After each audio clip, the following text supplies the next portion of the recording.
The purpose of separation of church and state is to keep forever from these shores the ceaseless strife that has soaked the soil of Europe in blood for centuries. James Madison, one of the founders of the United States, said this in 1803.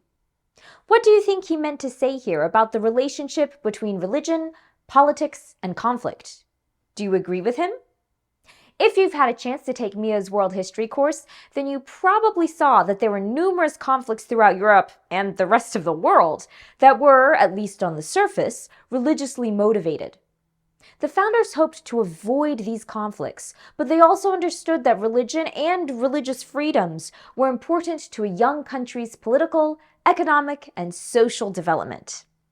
Today, we'll take a closer look at how big of an influence religion had on the American Revolution and the efforts to establish state and federal political systems in the early years of independence. Let's take a look at today's guiding questions. How did the Great Awakening affect the colonists' attitudes toward religion and individual freedom? How did the religious beliefs of the founders influence their political views? How did the idea of separation of church and state influence the early political institutions of the United States right after independence? And our lesson essential question, how did different views on religious freedom influence the founding of the United States? All right, let's dive in.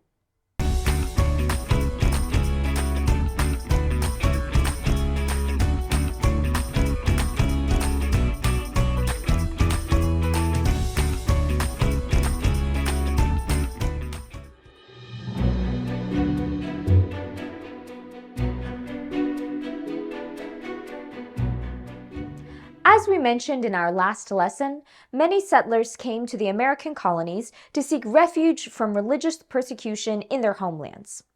Some colonies eventually became a haven for various religious groups who were able to practice their beliefs without fear of repression or harassment.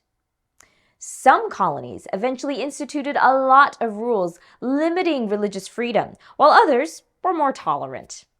Regardless, religion was a major influence on colonial politics and society. But by the early 1700s, some were starting to feel that the religious practices and traditional churches had grown outdated. The focus on rituals and intellectual discussions left many people craving a more personal and emotional relationship with God. This led to the Great Awakening, or a series of religious revivals that swept through the American colonies in the 1730s and 1740s. Preachers like Jonathan Edwards and George Whitefield traveled around the colonies giving passionate sermons that led many to question whether they needed priests or religious institutions to cultivate their own personal relationship to God. This led to the emergence of many new denominations. As different sects emerged, colonists were exposed to a diverse variety of religious beliefs, which encouraged more religious tolerance throughout the colonies. It also led to the embrace of individualism, or the idea each person has the right and responsibility to make their own choices and decisions in life. As the desire for individual freedom grew, so did skepticism for political institutions. Think about it. People were suddenly questioning things that had been unquestionable for hundreds of years. So it might be natural to start questioning your own government, especially if it answered to a leader you didn't even choose. In this case, the King of England. The Great Awakening also encouraged the idea of a more egalitarian or equal society. Many of the religious experiences encouraged active participation from people of various social and economic backgrounds. As the diversity of people who could participate grew, so did the diversity of ideas they shared.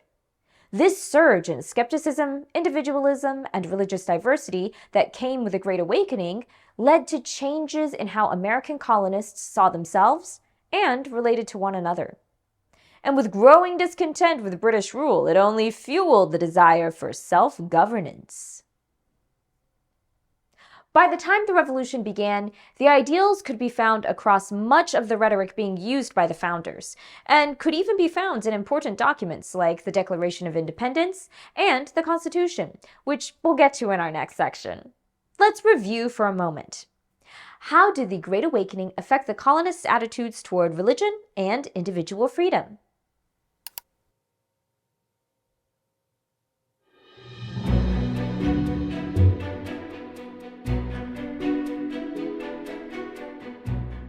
When the American Revolution began just a few decades later, the founders needed to establish a clear vision for how religion and politics could coexist in a young, new country.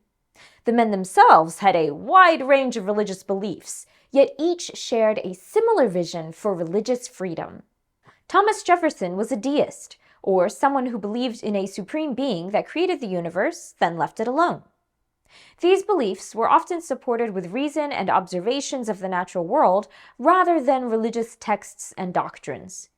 He was a strong advocate for religious freedom, believing the government should not interfere with an individual's religious beliefs. He authored the Virginia Statute for Religious Freedom, which later inspired the First Amendment's protection of religious liberty in the U.S. Constitution. Benjamin Franklin, although raised Presbyterian, also identified as a deist. He was skeptical of religious institutions, but valued some of the moral virtues of religion and believed they could serve as a moral compass for society. He supported religious freedom and tolerance, but did not support intertwining religious institutions and government. George Washington, the future first president, also valued the importance of religious freedoms. Raised Anglican, he believed religion had a role to play in shaping public virtue and morality while emphasizing tolerance and respect for different faiths. He supported religious freedom and did not believe the government should enforce a specific religious doctrine. John Adams, a devout Christian, believed in the importance of religion for society's moral well-being, yet he also argued in favor of religious freedom and supported the separation of church and state to prevent government interference in religious matters. Although the founders held a wide range of different religious beliefs, two things they could agree on were the importance of religious freedom and the need to separate religious institutions from government authority. Before we see how these beliefs manifested into laws, let's review. How did the religious beliefs of the founders influence their political views?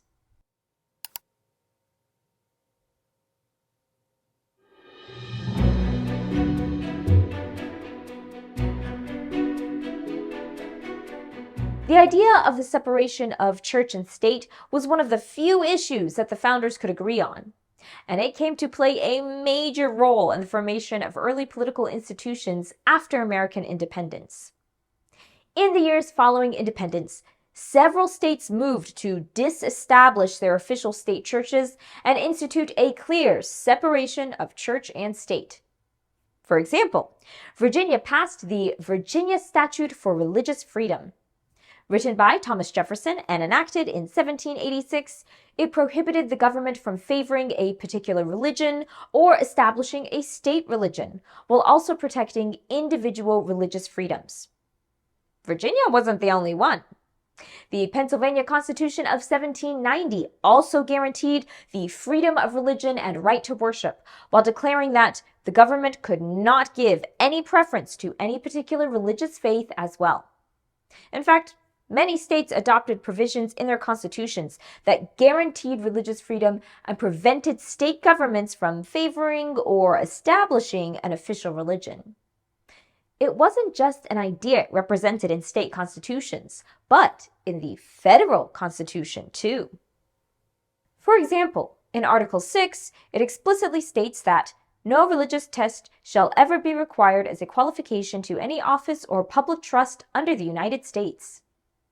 This provision ensures that people of all faiths, or those with no faith, can participate in the political process and hold public office without facing discrimination based on their religious beliefs. And what has perhaps become the most direct manifestation of the separation of church and state can be seen in one of the most important amendments or changes to the United States Constitution. It states, Congress shall make no law respecting an establishment of religion or prohibiting the free exercise thereof. This clause guarantees religious freedom and prevents the federal government from establishing a national religion or favoring one religion over another.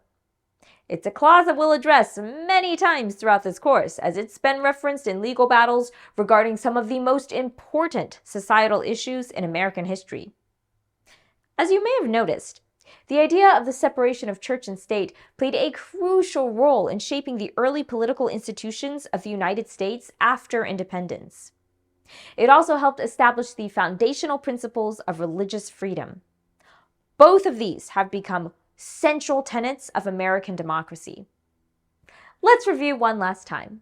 How did the idea of separation of church and state influence the early political institutions of the United States right after independence?